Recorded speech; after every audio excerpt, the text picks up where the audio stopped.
आज रेसिपी नाही, आज मी माझं किचन कसं आहे ते तुम्हाला दाखवणार आहे। इथे कांदे आणून ठेवलेले होते, अजून ठेवायचेच आहे। इथे एक फ्लॉवर पॉट ठेवून दिलेला आहे, छान वाटते, जागा आहे तर। आणि माझ्या किचनला 2 खिडकी आहे।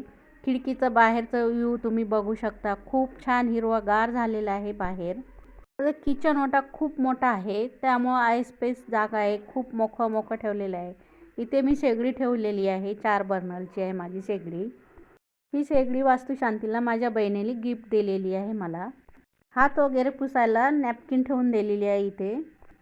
किचन ओटा आणि ट्रॉली एकच कलर घेतलेला आम्ही, ग्रे कलर, छान वाटते दोन्ही।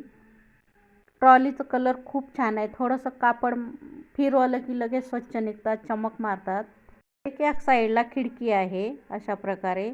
तिथे मी थोडं लोणच्याच्या याच्या बरण्या ठेवलेल्या आहेत, तेलाचे बॉटल ठेवलेले आहे। इथे थोडंसं हिरवं मला आवडली वेल ती लावलेली आहे आणि इथे छोट्या बरण्या ठेवलेल्या आहे, त्याच्यात काय काजू बदाम काय ठेवलेले आहे। आणि वरती बाऊल वगैरे ठेवून घेतलेला आहे। इथे आरोची जागा आहे। इथे एक बाहेर दरवाजा आहे आणि इथे पण मिक्सर वगैरे ठेवून दिलेला आहे मी। इथे काचेचे बाउल, ग्लास, कप वगैरे ठेवून दिलेले आहे। माझं किचन तुम्हाला पूर्ण बघायचं असेल तर नक्की सांगा। व्हिडिओ आवडला असेल तर नक्की लाईक करा आणि सबस्क्राईब पण करा।